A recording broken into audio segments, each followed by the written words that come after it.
In 1973, the United States made a deal that turned oil into a weapon and the dollar into the world's oxygen supply. 50 years later, that deal is quietly dying, and with it, the invisible architecture that's kept America afloat while running trillion-dollar deficits. But here's the real question. If the foundation of American financial power has been hollowed out over the last 3 years, and if the biggest currency collapse in 50 years already happened in the first half of 2025, what does that mean for the money sitting in your bank account right now? The dollar didn't become the world's reserve currency because it was backed by gold or productivity. It became the reserve currency because in 1974, the United States and Saudi Arabia made a deal. You sell oil only in dollars. We protect your regime.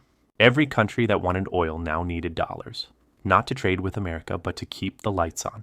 That agreement created a feedback loop. Treasury securities, interest rates low, which allowed the United States to borrow cheaply and spend beyond its means. The simpler term is life support for an empire that stopped producing more than it consumed decades ago. For 50 years it worked, until it didn't. The dollar fell 11% against major global currencies. That is the largest 6-month decline since 1973. The dollar index dropped from over 110 in January to around 98 by October. That's not volatility, that's a structural shift. The official story is interest rates, tariffs, and Federal Reserve policy. The Fed pivoted from hiking rates to cutting them. Tariffs launched, and partners retaliated. Economic growth forecasts dropped from 2.3% to 1.4%. But the deeper story is that the rest of the world has been quietly preparing for this moment for more than a decade. In 2014, the United States imposed sanctions on Russia after the annexation of Crimea, freezing it out of dollar-denominated trade and the SWIFT payment system. They worked in the short term, but they also sent a signal. If you hold your reserves in dollars, the United States can turn off your access overnight. Russia took note. So did China, India, Brazil, Iran, and dozens of others. Froze Russian central bank reserves following the invasion of Ukraine. The message was impossible to ignore. The dollar was not just a currency. It was a geopolitical weapon. And if it could be weaponized, it could also be abandoned. So they started building the exits. Today, 99.1% of trade between Russia and China is settled in rubles and yuan, not dollars. Bilateral trade totaled over $240 billion in 2023. And in the first half of 2025 alone, another $106 billion moved between them without touching the dollar system. China buys 47% of Russia's crude oil exports, paying in yuan. This is not symbolic. This is operational. 11 countries openly announced in 2025 that they are abandoning the dollar for regional trade. Russia, Kazakhstan, Armenia, Belarus, Uzbekistan, and others. The Shanghai Cooperation Organization conducted 97% of its trade in local currencies in 2025, not in dollars. The BRICS bloc has been rapidly expanding a payment system called BRICS Pay, designed to bypass SWIFT and settle trade in local currencies.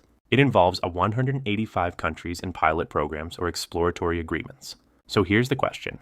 If nearly 100% of trade within two of the world's largest economic blocs is already happening outside the dollar, and if the international payment infrastructure to replace SWIFT is already being built, how much longer can the dollar maintain its inevitability? The petrodollar system is dying deal by deal, contract by contract. Saudi Arabia, the original anchor, has quietly begun selling oil to China in yuan. Not exclusively, but enough to signal that the exclusive relationship is over. And here's the brutal math. If you don't need dollars to buy oil, you don't need to hold dollars in reserve.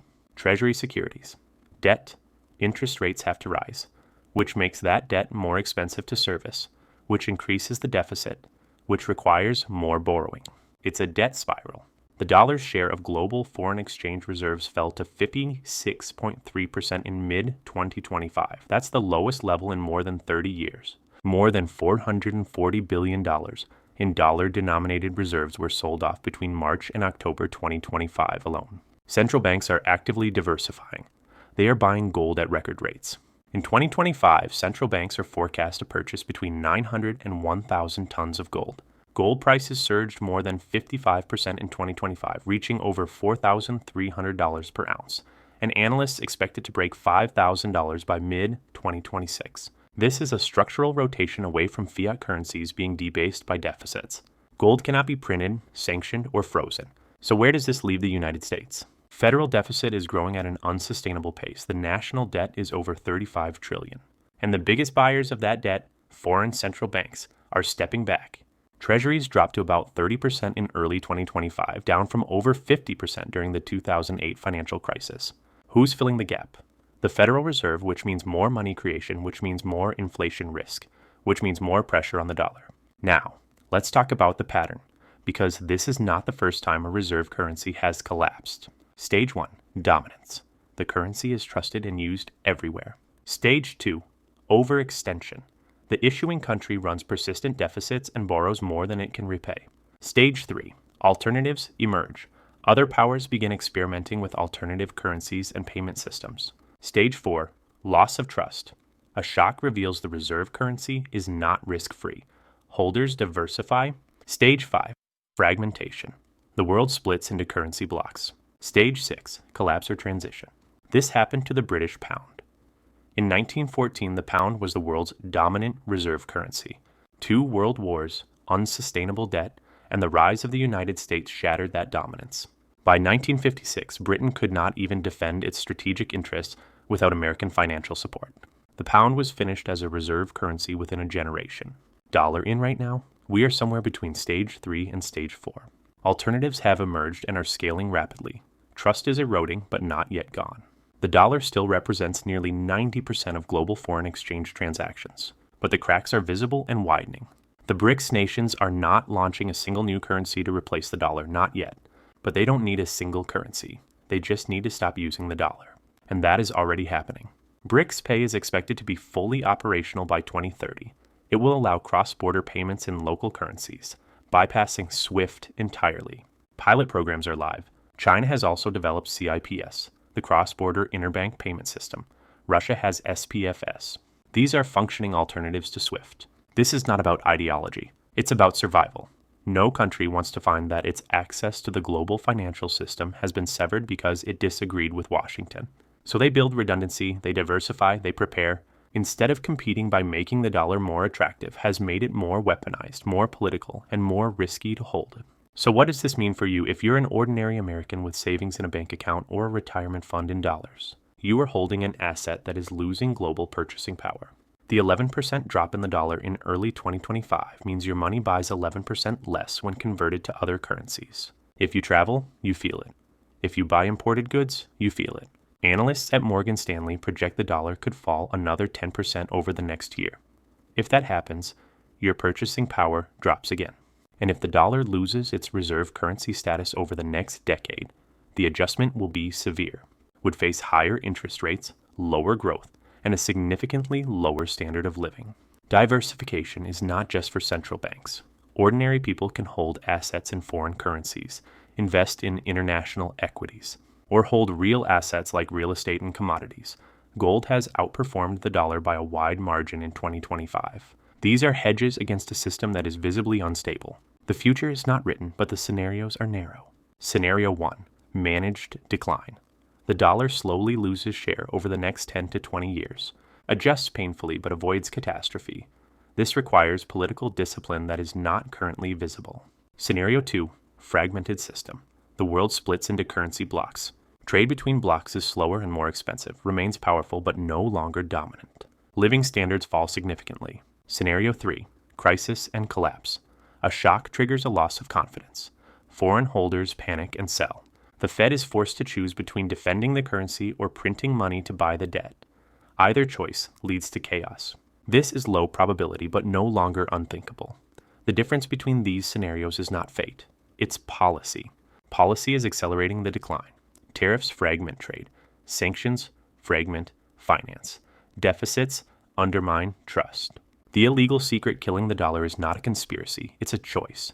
The choice to weaponize the currency. The choice to run deficits without constraint. The choice to assume the rest of the world will continue to accept dollars forever. And the rest of the world is choosing differently. 99% of trade between Russia and China happens without dollars. Saudi Arabia is selling oil in yuan. Central banks are buying gold at record rates. The BRICS payment system is being built. The dollar's share of reserves is at a 30-year low. These are not predictions. These are facts. So why isn't mainstream media talking about this more loudly? Because the dollar is still the reserve currency. It still works, for now. And the complexity of explaining how a currency dies slowly does not fit a news cycle. The decline is real, but it is not spectacular. It is boring, right up until it isn't. You are living inside a historical transition.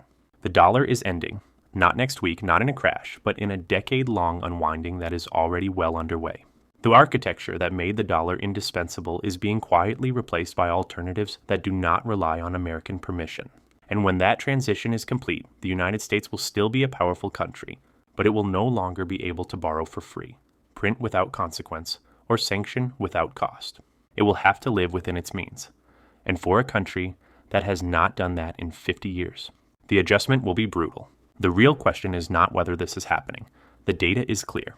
The real question is whether you are prepared for what comes next. Because the system that has underwritten your savings, your salary, and your sense of economic security is not a law of nature, it is an arrangement. And arrangements end. If this video gave you a new lens on what is actually happening beneath the headlines, subscribe. Because the most important patterns are the ones that no one is talking about until it is too late.